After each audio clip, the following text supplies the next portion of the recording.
d'irréductibles touristes sont venus découvrir la capitale française. Ils sont bien plus nombreux à avoir annulé leur voyage. On est très affecté par le Covid-19. J'ai déjà eu une dizaine d'annulations de groupes, pour vous dire, en l'espace de 3 semaines à mois. Là, en l'occurrence, les groupes, ils venaient de...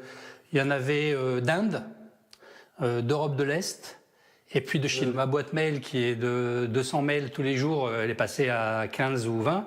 Donc c'est pour vous donner un ordre d'idée, quoi. C'est pas terrible en ce moment. En France, depuis début mars, selon les professionnels du secteur, une baisse de 20% de la fréquentation des aéroports a été enregistrée. Les mesures sanitaires impactent les lieux touristiques et ici, sur les Champs-Élysées, les taxis sont désormais des dizaines à attendre un client. On fait partie, on va dire, de la chaîne touristique et puis il y a pas mal de vols qui ont été annulés. On passe beaucoup plus de temps dans les stations. Les temps d'attente sont plus longs et tout.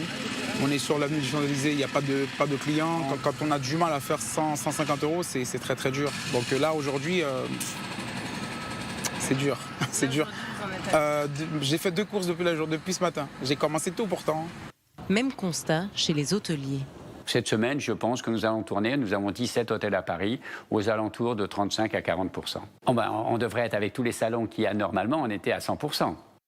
Nous avons vu des chutes de réservation, c'était en général des moments de guerre, la guerre du Golfe ou des actes de terrorisme. Mais là, il y a une particularité extraordinaire, c'est que cette espèce de peur collective dont on ne voit pas la fin fait que la chute actuelle, on ne l'a jamais vue.